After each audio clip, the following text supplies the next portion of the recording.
Welcome to the Going North podcast, where you will be informed, encouraged, and empowered to embrace your dreams and advance in life through authorship. I'm your host, best-selling author of the book Stay the Course, and certified leadership trainer, Don Brightman. Be sure to check out the goods and services from every guest, as well as the host himself, yours truly. Now let the fun begin. And today on the Going North podcast, we're bringing some fabulous humans from across the globe. Today's no different.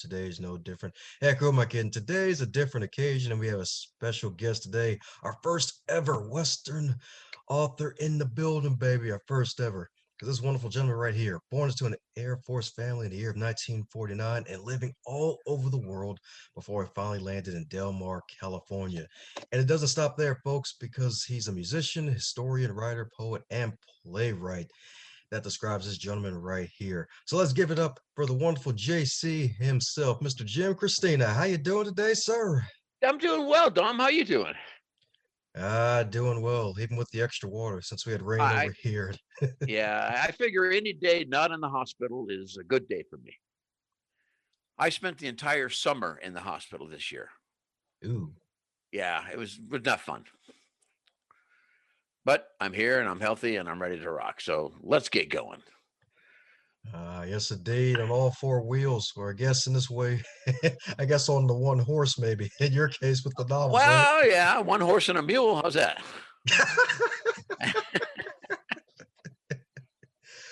Yes, indeed. Yes, indeed. So my goodness, man. So with it's like I'm just reading part of your biography. It's like you're a man of many lives and many talents. So my goodness, like it's kind of hard to pick where to start. So what led you down to the musician path of all things? Well, I played guitar since I was about 11 years old.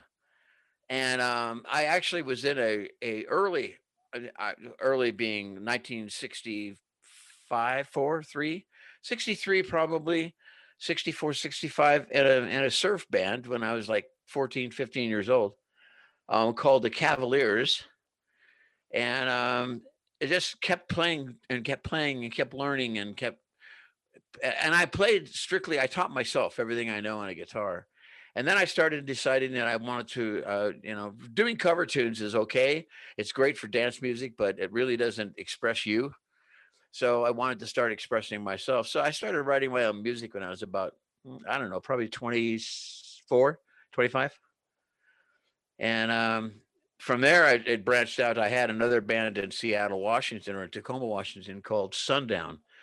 And I did most of the writing for the band. And I had a lead singer named David Audie. So every song I wrote for his voice, and then 2 and 3 part harmonies, and mostly 2 and 3 part guitar parts as well.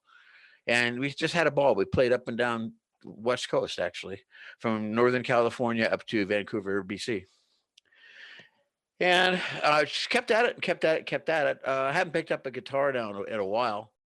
I've got some pretty bad arthritis anymore, so I really can't play very much.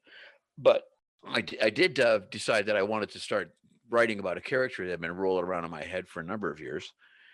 So my first book I wrote in 2009 called The Hunter, and it's about an aging manhunter in Arizona in 1880s. And it's just blossomed from there. It's I think there's like 12 hunter books, maybe 11 hunter books. There's a couple 3, 4 standalone books. There's a play that I wrote called An Evening with Tom Horn. I got a book of poetry that I start. It's everything I've written from 1967 to 1983, respectively.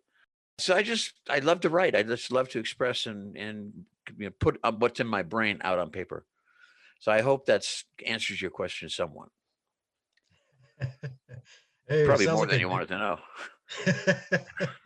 But hey, it's a great answer indeed, and it's really interesting that you're able to really explore that route and heck, even take all of your poetry for my goodness, 10 plus years. It sounds like a poetry and really put that into multiple, or put into one book and then go the route of actually taking the hunter and making multiple books and a whole series Right, about it. right. Yeah, it's the book of poetry actually is a book of song lyrics and poems. Of course, poetry is nothing more than, or song lyrics are nothing more than poetry that's been set to music. So it's like a verse that just is screaming to come out and become alive, with some song or music, and so I did that, and then some stuff just doesn't lend itself well to music, and it stays prose. So it's just, it is what it is.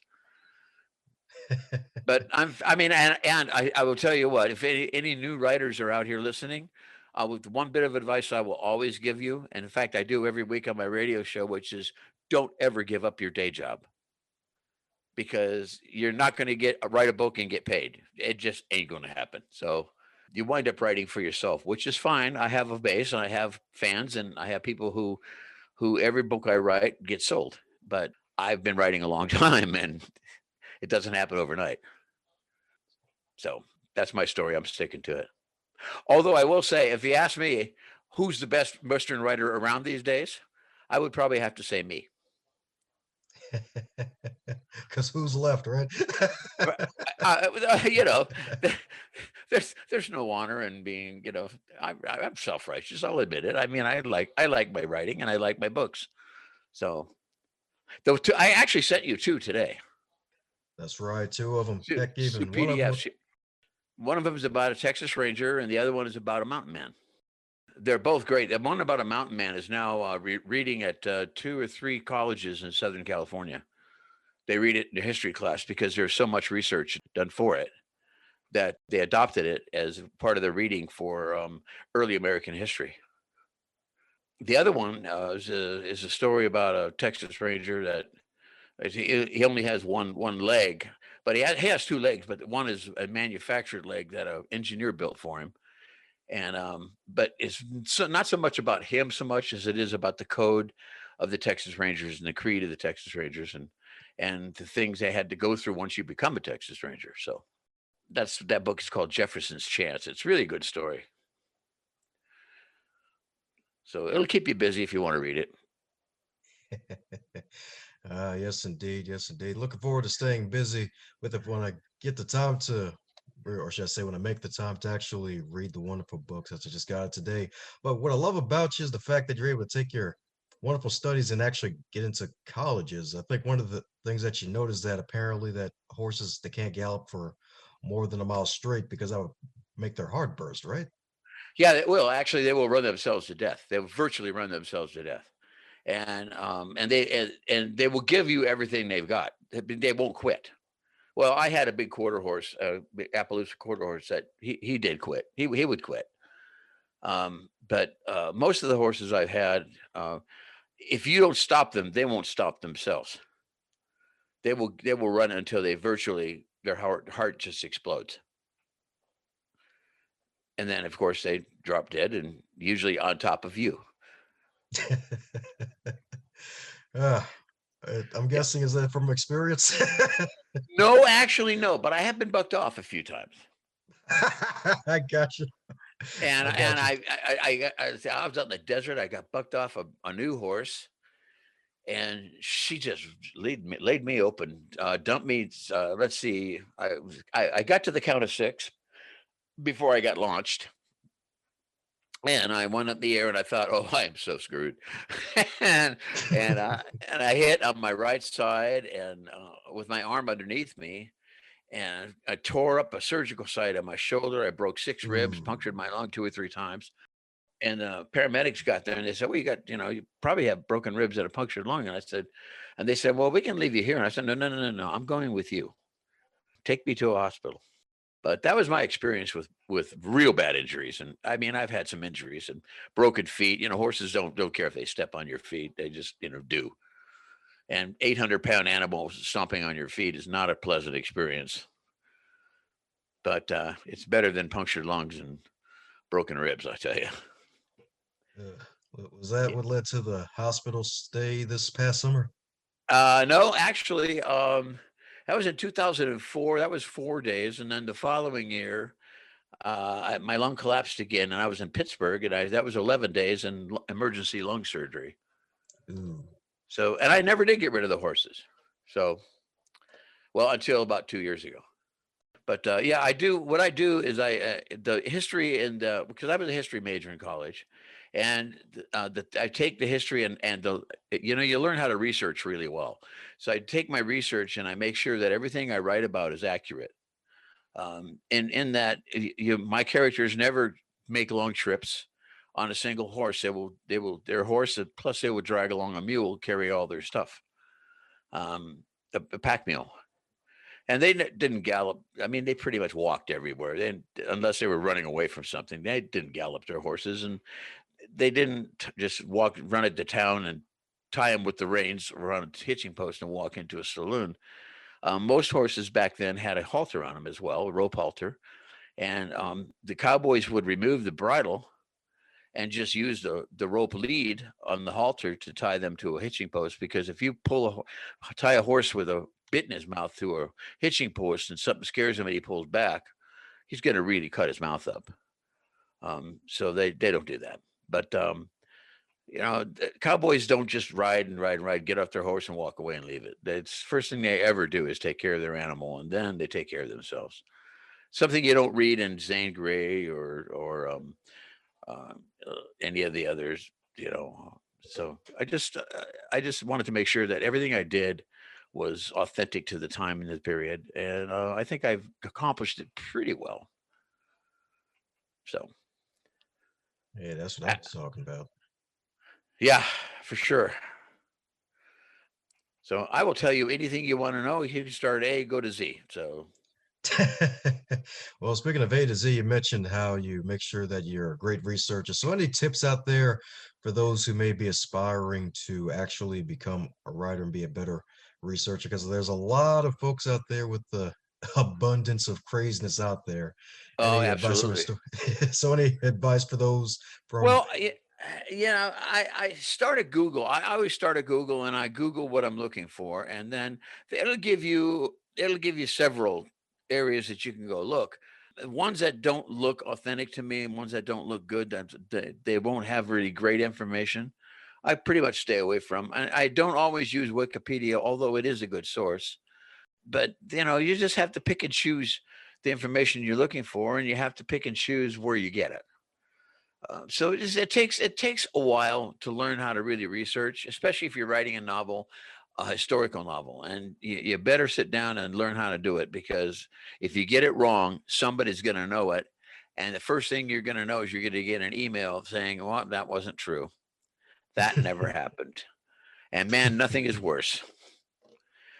Thank God I have not gotten one of those, but I'll tell you, I wrote a book called Bugles in the Sun about the last 20 days of the 7th Cavalry as they moved towards the Little Bighorn. It doesn't encompass the fight, it just goes up to noon of that day. And I made sure that everything these guys were doing on any given day was exactly what they were doing in reality and in truth. In fact, everybody in that book was a real person with one exception, and that was the guy. Every chapter starts with a journal entry, and the guy that was writing the journal is the only fictitious character in the book. Everyone else is real. So it was a challenge. It took me probably a year and a half to write that book, but I just had to make sure everything was right. Everything was spot on, because I know lots of my friends know a lot about the Little Bighorn. And that's all I needed was them to call me and say, "Jim, no, this is not right."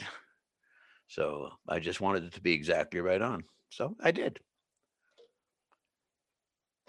So amen to that? research. And then if you think you're done researching, research some more, Oh, especially if you're writing period stuff, period, historically accurate stuff. It'll get you hooked up every time. So that's my story. that's right. And I bet he's sticking to it like glue, right? I am. And I wrote one book. It's called golly, I want to say The Dark Angel, but it was part one of a two-part book.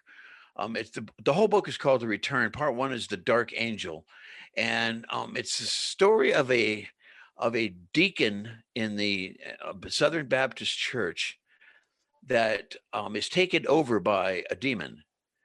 But this demon goes after ministers that have fallen away from their faith. Oh, And you hear a lot of stories like that, especially when you go to the South. You hear a lot of stories about ministers that have fallen away from their faith and how they've probably been, they're acting like they were taken over by something evil and whatever. But this was story I wanted to drag it forward. I wanted to make it go forward from the time of his demise as a human to the time that his demise as a demon as well. And he holds up in this canyon in Arizona, in the mountains right outside of Tombstone, and there is a canyon there that is an actual canyon. It does exist.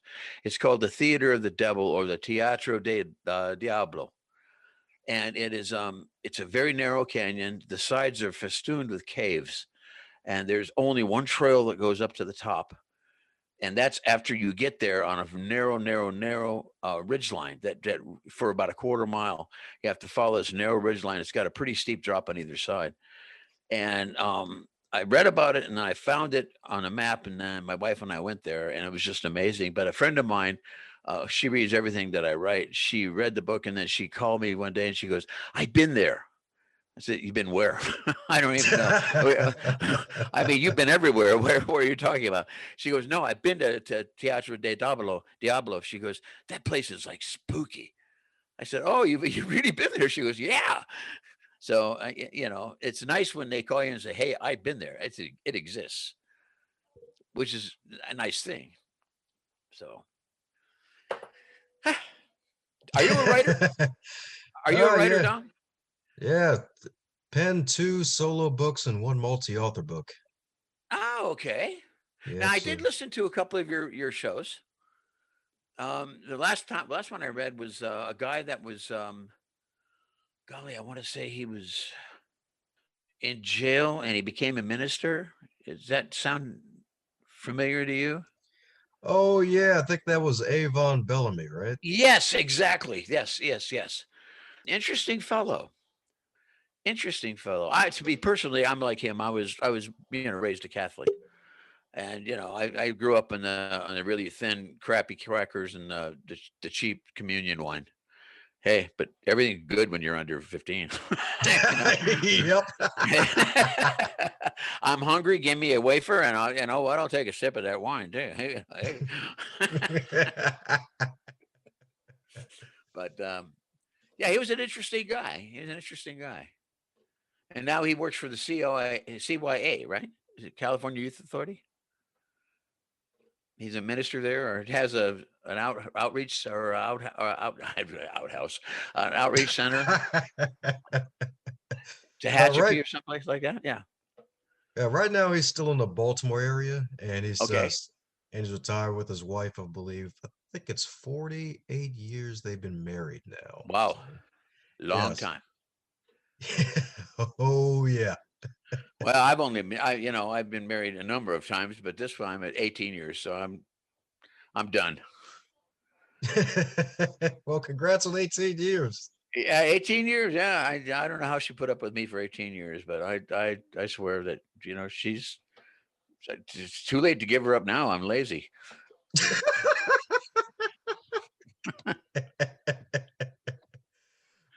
Oh man.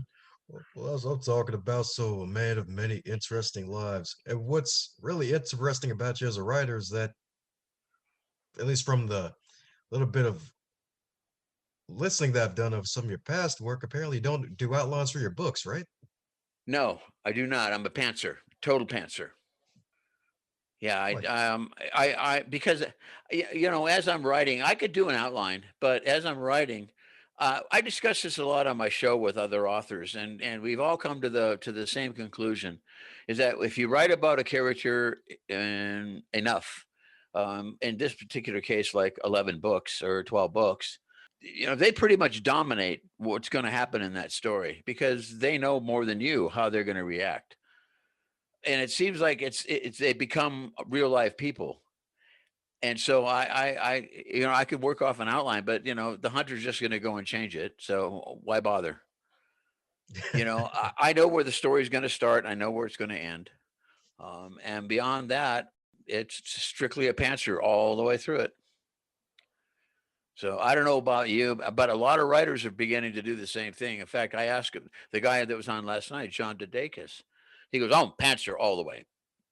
I talked to John Sanford from the Prey series. I don't know if you know John Sanford or who he is.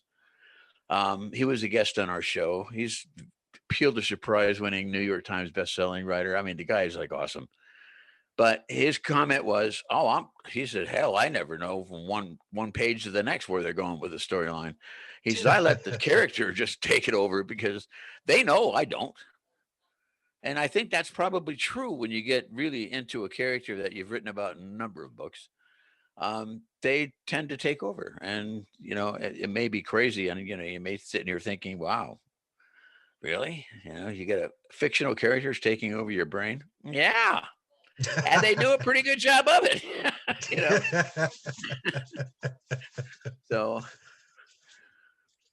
but yes, I am a pantser, and I'm proud of it. By golly, Hey, by well, that's Ingo. well, that's freaking awesome, dude. Like that's Yeah, really amazing how a lot of authors are switching towards that, especially in the creative space. yeah, it really truly is. And, and a lot of them are getting tired of the traditional publishing route. They're just not wanting to deal with it anymore. You send out 15 letters and you get like 15 rejections. And why? Especially if you send your book out to beta readers, like 2 or 3 beta readers, and you get back really good responses, and you say, "Well, now why am I being turned down by this guy who doesn't even know my work?" Mhm. They probably didn't even read my work. And so now they're going to not so traditional. They're going to like more independent publishers, small little guys, small little publishing houses that could do them justice. And we have one actually. It's called Black Dog Publishing slash Tuscany Bay Books, and we do a lot of anthologies, sci-fi actually, and contemporary stuff. We don't actually, if I write a book or my partner writes a book, we'll do it, but we don't push them out the door like that. But other artists we do a pretty good job with them. So, but a lot of guys are going to this small publishing houses. Of course, you have to do your own self promotion. And if you're not into shameless self promotion, don't write a book because you're going to have to do it anyway. Even traditional publishing now, a lot of them require you to do your own legwork and your own promoting. And what are you paying them for? I have no clue. So, so that's okay. So next question. I'm on a Hey, roll now. I told you it's hot going to be tough to shut me up. hot dog is on the roll, baby. And it's I'm on so a roll. and it's good to be on the roll too. And you're definitely right about the publishing thing. Because if I'm not mistaken, like with the big publishers, even after you get past the rejection letters, it's about a year and a half for the whole process, and you're not allowed to write another book in between a year. Yeah, and it's like you send out stuff and you got to wait. And in the meantime, you got something percolating in your brain, and yeah, I don't know. It's just like it's not worth my time anymore. I mean, I went through the agent publisher rejection letter thing for my first 3 novels, and I said, you know what, I'm done with this.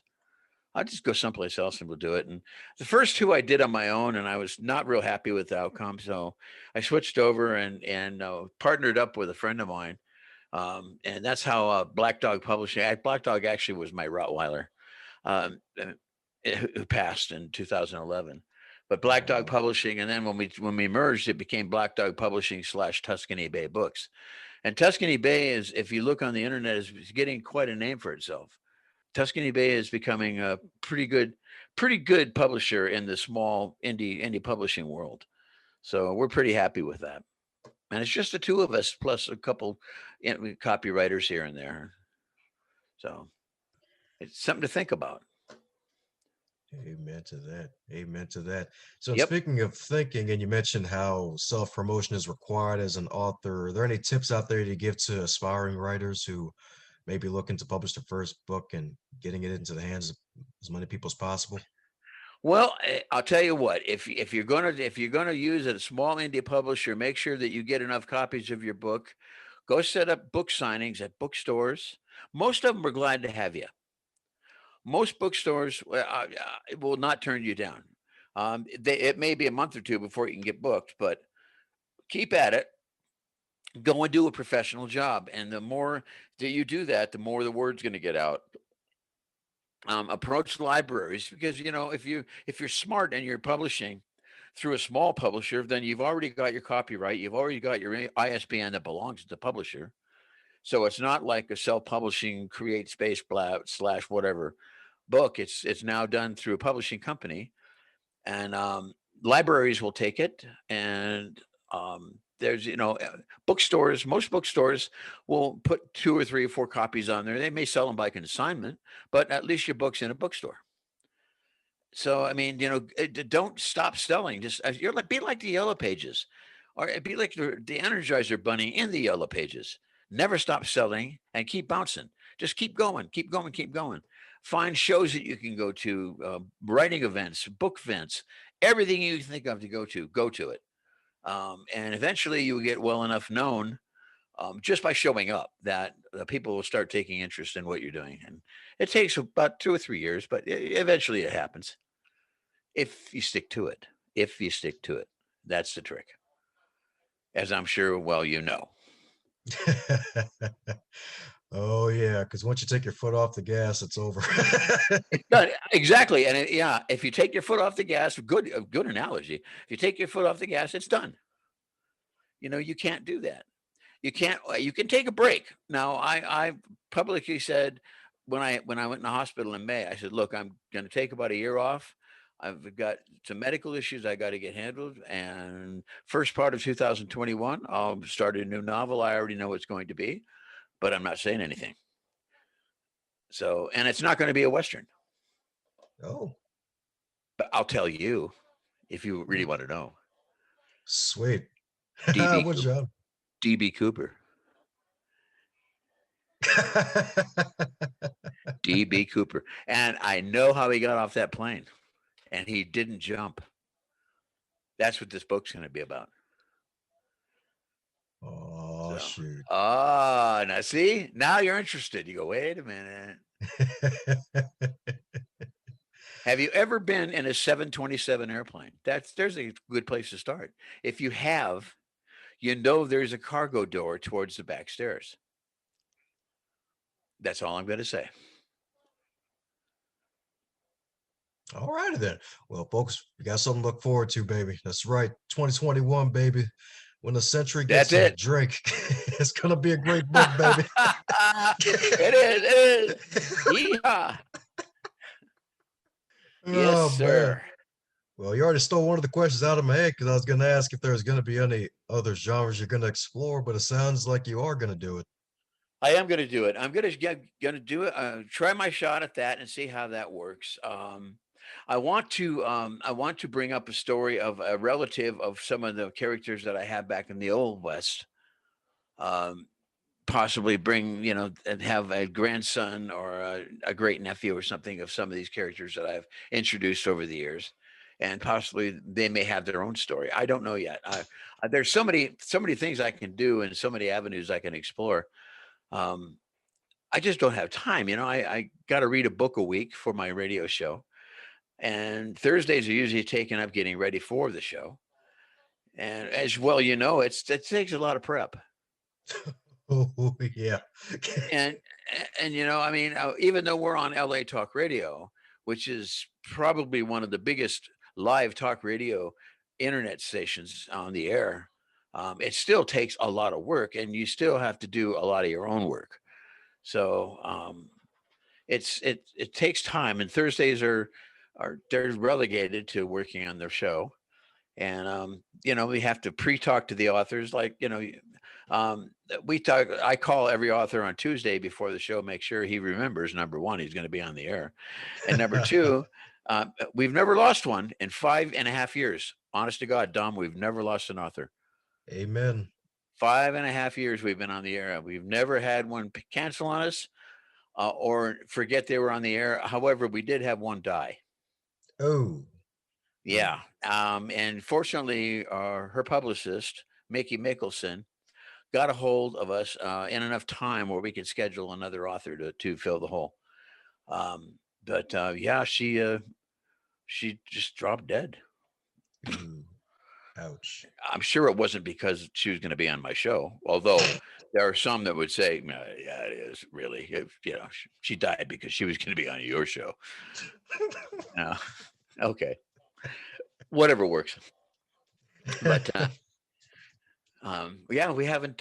We've had 5.5 years of success, of absolute success, and we've got right now with our last stats, we're over with podcasts and live shows. We're over 600,000 listeners. So Woohoo! that's huge. We started with 50, I think 50 listeners. May 15th of 2015. And here we are. We're at 600,000. I don't think we're going to get much bigger. I don't think we can. But we gear our show towards new writers, and that's always been the theme. And we always ask our writers that are on the air with us to make sure that as we're talking, if you have anything you want to give, is information or hints or anything for new writers, please feel free, because that's what we're here for. And they all do, and they're also generous. And as a matter of fact, Don, you need to get a hold of my producer and get a slot for next year and be coming to my show. Woohoo! Sweet. I won't Count be me near in. as nice to you as you've been to me. Trust me. No, we're we we actually, our questions are always very easy. We're very gentle with our guests. We always ask you questions that are very simple to answer. We never get, there's never compound questions or anything like that. It's like short answer stuff that you can do and move on to the next one. And Bobby Jean and I are both pretty good at asking questions. So, but we've just had a ball with a lot of the authors that have come on, and you sound like you'd just be a wonderful guest. So the invitation is there. Woohoo! Well, I'm very And grateful and I accept it. Definitely gonna put that on my if 2021 calendar. if you want me to email you the email address of our producer, I will be happy to do so. Ooh, Yep, sweet. yep. But other than that, it's we're busy guys. We're busy around here. I usually got my nose stuffed in a book someplace. I just got a new one today for next week. It's another 468 pages. So, you got to buckle down, and thank God I can read fast. You can say that again. I said, thank God I can read fast, because man, I mean, we've had books that are like 600 plus pages, Oh God, no. and I don't know how the hell people get through just pleasure reading them. But when you got to sit down, you have a week to read them. Mm-mm. And you halfway through the book or a quarter of the way through the book, you're closing it, and you're going, holy crap. Not only is it 600 plus pages, but it really isn't that good of a book, you know. But you never say that. Of course, you Right. can't. Well, you Right. can, but you won't have a show for very long. Like Craig Johnson, who developed Longmire. I'm sure you know the TV show Longmire. Oh yeah. Well, Craig Johnson's the originator of Longmire books, and he's still writing them. He's been on my show like 4 times. Yeah, he loves my show. He comes on and we sit there and we joke and talk and tell nasty stories about everybody for 40 minutes, and he just loves it. But his comments are always the same. He goes, I like writing in first person, because first person, I can say what I want to say. If I write in third person, he says, the character that I'm attributing the dialogue to may not talk like that. I said, okay, that works. So, but Craig's a good guy, and everybody we have at our show is a good guy. Good people, good people. Amen to that. So, and speaking of magical questions that you ask your guests, is there ever a question that you wish you would be asked when you're on the other side, like tonight? Wow. No, no. Yeah, there is one question that I ask that no one has ever asked me, and that question is: when you're writing, do you write for self gratification? Do you write for your fans, or do you write for your ego? Mm. And you'd be surprised some of the answers I've gotten on that one. uh, but no one's ever asked me. And so I will answer it for you, so you can have it on. You can have it. You heard it here first. When I write for myself and my ego. I want to tell my story, and I want to tell the very best story I can. And if I can do that, then that will make my fans happy. Does that sound a good answer to you?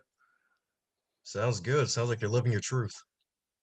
Well, I think it is the truth. And one thing we do on our show is, we try to get that out of everybody, out of the truth out of everybody. And some people fight us; they just don't really want to get in there, but they eventually will knuckle down and they'll give us the real story.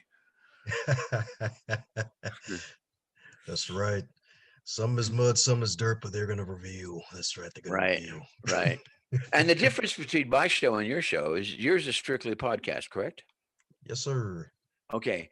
I'm on live radio, so I have sponsors that I have to edify while I'm on the air. So I have to do like 3 commercials a night on my show. I do one usually at 6:15, 6:30, and 6:45. That keeps them happy, and it keeps my show getting taken care of, and keeps me on the air. And hey, LA Talk Radio actually is one of my big sponsors. After 3 years on the air with them, they said, "Well, wow, this is." I had talked to the owner of the station. I said, "Look, I said, you know what? We're bringing in a lot of listeners to your station. How about you think about becoming a sponsor?" And he goes, "I've never done that before, but that doesn't sound like a bad idea." So they are. So now instead of just the writer's block, now we're LA Talk Radio's very own the writer's block. But we're actually very well known in the industry, I think. And we're very respected, I believe. I don't know for sure, because once again, it's hard to get the truth out of people. But I really don't know, and I would like one someday to find out. I mean, what people really think of our show. I know when they listen to it, they like it. If it's somebody they want to hear, so we try to get interesting writers on. We try to get people that we know to us are interesting. To the public, we hope they're interesting, and we try to keep them moving in the show to keep them interesting. If they are indeed even start out that way, some of them just don't. They just don't. We had a guy on that his wife died like 2 weeks before he came on the air, Ouch. and then 40 minutes. Our show is 50 minutes long. 40 minutes is usually to the writer. 40 minutes he sat and he talked about his dead wife. Hmm. And the guy had written a phenomenal book about scouts and spies and stuff in the Civil War. The book was just, I mean, rocking and rolling. It was a great read. Wouldn't talk about it. All he wanted to do was talk about his dead wife. And by the time the show was over with, I was never so glad to get anybody out of my studio as I was to get him out. And that's when we were still in LA. Right now, I'm in Idaho, and my little home studio. I do have people that come in here, but not often. If they come in, they got to wear a mask, and I just, I'm a firm believer protecting myself against COVID. Amen to that. Well, because I got this being in the hospital for destroyed my lungs. At least they're building up now, but man, they were just weak as hell, and I was on oxygen for God, 3 months, 4 months. Ooh. 24/7. And now I live pretty much without it, except at night. I go to bed when I have some oxygen, but other than that, I don't. Sweet. Well, coming down to the magical question that every guest gets to receive, and that is if you're to wake up tomorrow and you were 25 again, but this time in the current year with all of your knowledge and experience, what advice would you give to yourself? What advice would I give to myself? I would say slow down, double check your story, make sure that everything. Don't rely on your editor or your proofreader to catch everything. Um, as you're writing, what I do now is as I write 3 or 4 pages in a chapter, I'll go back and reread. Any changes or corrections I need to make at that point, I make. So when I turn my chapter, I have my chapters edited one chapter at a time. And so as my chapters are being edited, my copyright or my editor is not overwhelmed with thousands of pages, just maybe 20. And it's very easy for her to go through and do whatever corrections that she needs to do. And I still get back blue pencil and red pencil, and I just marked up, but still, the obvious stuff, I fixed already. So I would say, if I were a new writer starting out, I would say slow down, think about your story, make sure that your story is accurate in how you look at it in your brain.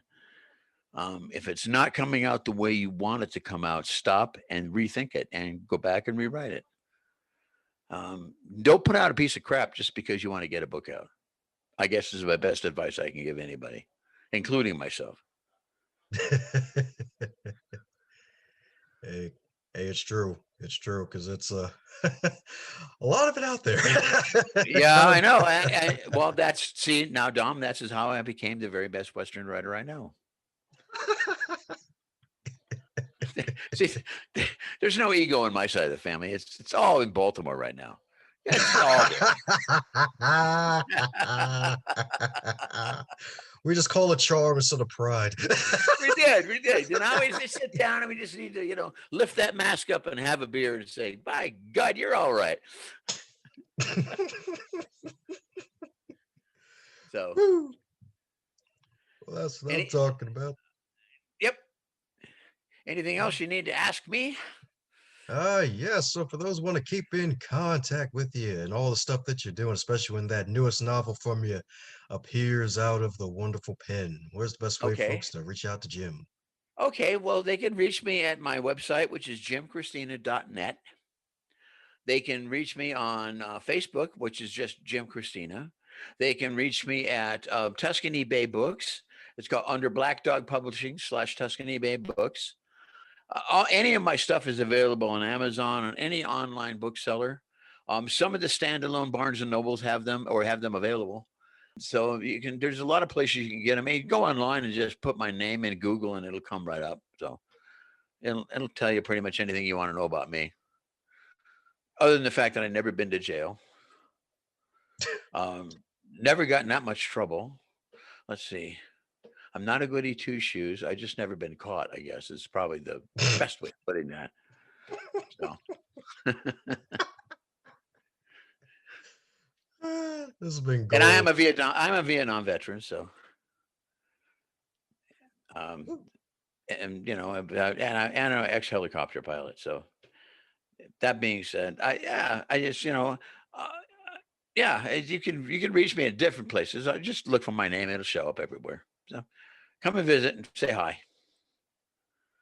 If you're interested in a book and signing one, I'll be happy to send one to anyone who wants to order one. And you can do that through my website, jimchristina.net. So that being said, I got nothing.